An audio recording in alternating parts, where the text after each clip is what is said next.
이번 정부가 들어선 게 6월에서 10월까지니까 4개월 됐는데 벌써 6월 달에 한 번, 9월 달에 한 번, 10월 달에 한 번 대책을 발표했습니다. 대책 내용은 크게 두 가지입니다. 수요 대책과 이제 공급 대책인데 이게 제가 자꾸 데자뷰를 느끼는 건 노무현 정부 때와 문재인 정부 때하고 너무 비슷하게 가는 게 아니냐 그렇게 여겨집니다. 특히 공급 대책 같은 경우에는 우리나라 주택 공급의 한 90% 내외를 민간이 담당하고 있습니다. 10% 남짓 공급하고 있는 공공의 힘을 키워가지고 공급을 얼마큼 늘릴 수 있겠는가 늘려봐야 사실 그 물량 자체도 한계가 있다라고 보여집니다. 그리고 9월 달에 발표한 공급 대책 중에서 도심 공공개발 이런 것들이 있습니다. 그 개발 제도를 원래 신도시 만드는 제도를 가지고 와서 도심에서 이제 집주인한테 물어보지도 않고 땅을 뺏어가지고 개발하는 겁니다. 지금까지도 거의 난항을 겪고 있는데 이런 개발 방식을 계속 고수해서 할 게 있는가. 그리고 그 법의 근원을 찾아보게 되면은 그 법은 국회가 아닌 국보위 때 만들어진 법을 모태로 하고 있습니다.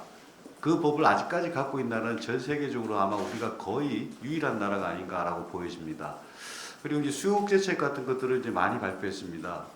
너무나 희귀망측한 정책들이라서 일반 주류 경제학에서는 상상하기 힘든 정책들이 많이 나왔습니다.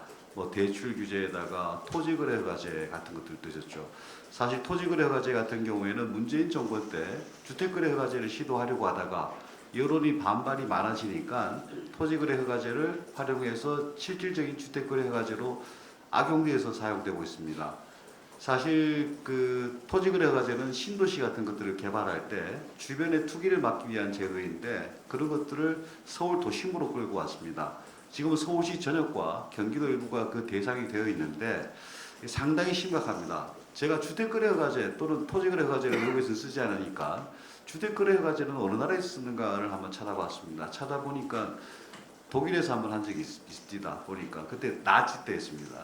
그것도 유대인 대상으로 하거나. 지금 전 세계적으로 어떤 특정 지역을 전면적으로 주택거래를 막는 제도는 거의 우리가 유일한 사례입니다. 저는 이 두 가지만 보더라도 우리 정부가 지금 현재 정부가 너무 규제 중독성이 있는 게 아니냐. 그리고 또 스스럼없이 또 협박을 하고 있습니다. 이것 다 통하지 않으면 이제 세금 가지고 가겠다. 세금은 그야말로 여파가 굉장히 큽니다. 지금 벌써도 이제 세금을 예상하고 전세가 이제 전세의 씨가 마르고 그다음에 서민들은 이제 월세로 몰려가게 됩니다. 밀려나게 됩니다. 사실 전세가 이제 주거 비용을 따져보면 가장 저렴하고 자가를 보유한 경우가 두 번째로 저렴하고 월세가 가장 비쌉니다. 그 전세마저 월세로 돌아가게 해서 서민들과 중산층을 더 내몰고 있는 게 아닌가. 실제로는 서민을 위한다고 하는데 그 정책의 결과는 서민들이 더 벼랑 끝으로 내몰리는 정책이 아닌가라는 생각이 듭니다.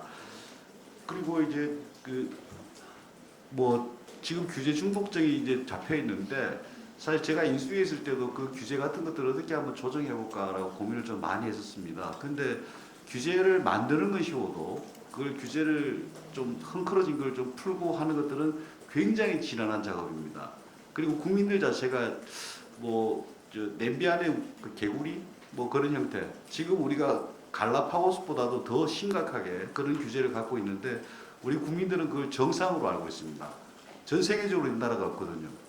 그런데 그런 것들도 좀 제대로 좀 알리고 그리고 지금 이제 대표님께서도 고충센터를 만들어서 운영하신다고 하는데 그쪽으로 들어오는 뭐 국민들이 소리를 좀 경청하고 그리고 지금 또 나올 정책들에 대해서도 더 고민을 해서 바람직한 대안들을 같이 모색하는 그런 계기가 되길 바라겠습니다.